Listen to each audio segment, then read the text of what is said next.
اور انہیں ایسے باغات میں داخل کرے گا جس کے نیچے نہریں بہہ رہی ہوں گی اور وہ اس میں ہمیشہ ہمیشہ رہیں گے۔ دنیا کی نعمتیں ہمیں وقتی طور پر ملتے ہیں، اچھا گھر ہے، خراب ہو رہا ہے، ٹوٹ ہو رہا ہے، اور پھر کچھ عرصے بعد تو اچھا ہی نہیں لگ رہا ہوتا، دل بھر جاتا ہے نا، گاڑی کا ماڈل بڑا اچھا ہے، کپڑے بڑے اچھے ہیں، کرٹن بڑے اچھے ہیں، لیٹس ہیں، اور 10 دن بعد دل بھر جاتا ہے نا۔ تو اللہ تعالیٰ کہہ رہے ہیں جنت کی نعمتیں ایسی ہوں گی جو ہمیشہ تمہارے پاس رہیں گی اور ان سے دل نہیں بھرے گا۔ اور یہ بنی اجر العاملین، اچھے عمل کرنے والوں کو اللہ ایسا ہی اچھا ہی بدلہ دیتا ہے۔ قد خلت من قبلکم سنن فسیروا فی الارض، تم سے پہلے بھی بہت سے واقعات گزر چکے، تو لہذا بہت سے واقعات گزر چکے ہیں، فسیروا فی الارض، لہذا تم زمین میں سیر کرو، دیکھو کیسا ہوا انجام جھٹلانے والوں کا۔ اللہ کہہ رہے سیر کرو، لیکن مومن کوئی بھی کام بیکار نہیں کرتا، ہے نا۔ ہمارے تو بیت اللہ میں بھی گئے ہوئے تو فوٹو شوٹ ہو رہے ہیں، مومن کوئی کام بیکار نہیں کرتا۔ اللہ کہہ رہے جاؤ اللہ کے نظارے دیکھو، قدرتیں دیکھو، اللہ کی تعریف کرو، اللہ کے فرما بردار بنو، اور پھر دیکھو قد خلت من قبلکم سنن، کتنی بڑی بڑی امتیں تھیں، قوم فرعون، قوم عاد، قوم نوح، وہ تباہ و برباد ہو گئے، وہ ختم ہو گئے، وہ اس دنیا سے چلے گئے۔ عبرت حاصل کرو، سیر کا مقصد یہ ہونا چاہیے۔ مومن کوئی بھی کام بیکار نہیں کرتا، بے مقصد نہیں کرتا، ہر کام کے پیچھے اس کا کوئی نہ کوئی مقصد ہوتا ہے۔ ھذا بیان للناس، یہ واقعات کھلی ہم تمہارے سامنے کھول کھول کر بیان کر رہے ہیں، اس میں ہدایت بھی ہے، اس میں نصیحت بھی ہے متقی لوگوں کے لیے اور مسلمانوں۔ ولا تہنوا ولا تحزنوا، دو اہم میسج دیے، تم نے سستی نہیں دکھانی، تم نے غمگین نہیں ہونا۔ اب مسلمان اس جنگ کے میں جو ہے، جنگ احد کے بعد تھکے ہارے، کوئی گھر ایسا نہیں تھا جس گھر میں شہید کوئی نہ ہو، کوئی میت نہ ہو، ہر گھر میں سے کوئی نہ کوئی شہید ہوا تھا۔ اب یہ کیا تھے؟ سست، غمگین۔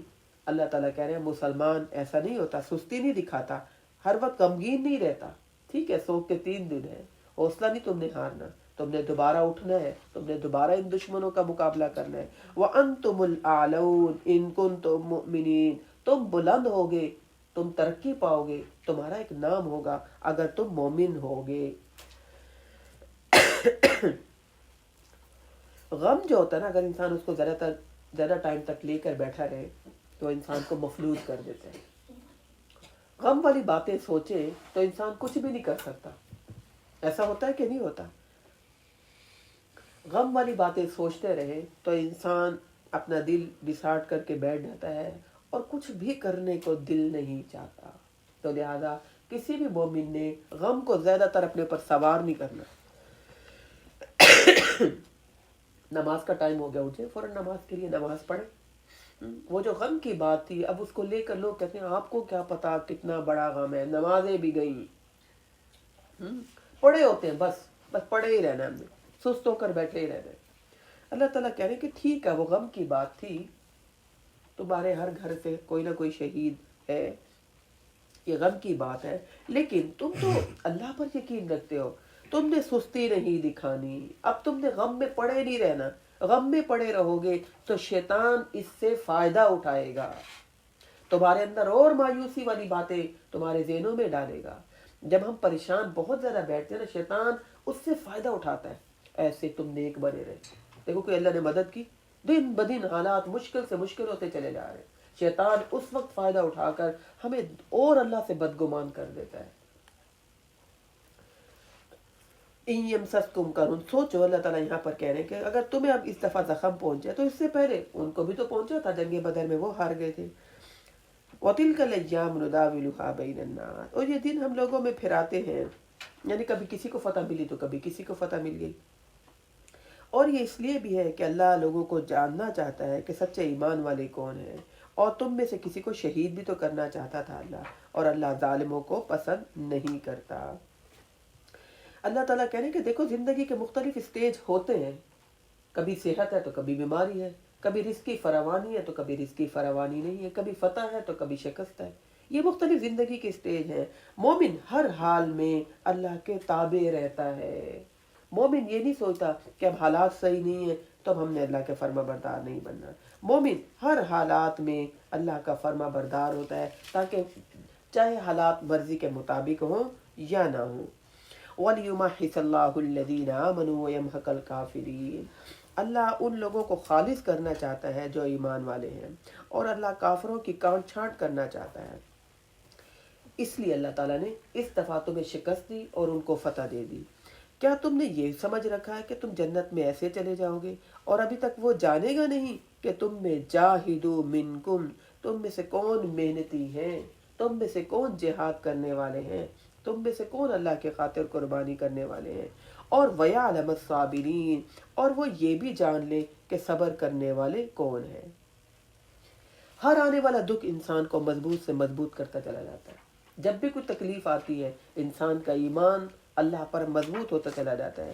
لہذا ایک مومن پر مشکلات اس کو گرانے کے لیے نہیں آتی بلکہ اس کو اور مضبوط کرنے کے لیے آتی ہیں۔ مومن پر مشکلات، تکلیف، بیماری جب آتی ہے تو اس کا اللہ کے ساتھ اور ایمان مضبوط کرنے کے لیے آتی ہے۔ یعنی جو مسلمانوں کے حالات ایسے ہوئے، اللہ کے رسول موجود ہیں، مسلمانوں کو شکست ہوئی، تو یہ ان کو گرانے کے لیے نہیں آئی تھی کہ یہ گر جائیں، اپنے آپ کو سمجھے کہ بس اب ہم کبھی غالب نہیں آ سکتے۔ اللہ تعالیٰ کہہ رہے ہیں کہ وہ تو اس لیے ہوا کہ اللہ کافروں کی کاٹ چھانٹ کرے، اور اللہ یہ بھی دیکھے کہ کون سچا مومن ہے۔ اور کیا تم کیا سمجھتے ہو کہ اللہ تم نے کلمہ پڑھ لیا، نمازیں روزے شروع کی، اور سب اچھا اچھا تمہیں کہنا شروع ہو گئے، اور تم نے بھی آسان کام کر لیے تو آرام سے جنت میں چلے جاؤ گے؟ تمہیں قربانیاں نہیں دینی پڑیں گی، تمہاری مرضی کے خلاف حالات نہیں ہوں گے، اور اللہ تمہیں آزما کر دیکھے گا نہیں کہ کون صبر کرتا ہے اور کون مایوس ہو کر اللہ کے بارے میں بدگمانے والی باتیں کرنے لگتا ہے۔ وَلَقَدْ كُنْتُمْ تَمَنَّوْنَ الْمَوْتَ، اللہ تعالیٰ کہہ رہے تم موت کی تو تمنا کرتے تھے ہم شہید ہوں اس سے پہلے، ان تلقوا، اب اگر شہادت مل گئی ہے تو اب کیوں گھبرا رہے ہو؟ یعنی مسلمان تو کبھی بھی نقصان میں نہیں رہتا، اب شہادت مل گئی تو اب بھی تو درجات بلند ہوئے۔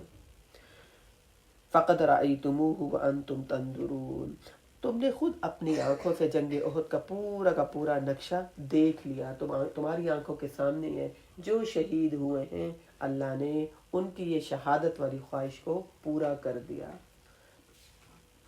تو لہذا اللہ تعالیٰ سے انسان کو ہر حالات میں عافیت ہی مانگنی چاہیے۔ اللہ تعالیٰ بہتری والا معاملہ کریں، اللہ تعالیٰ آسانی والا معاملہ کریں۔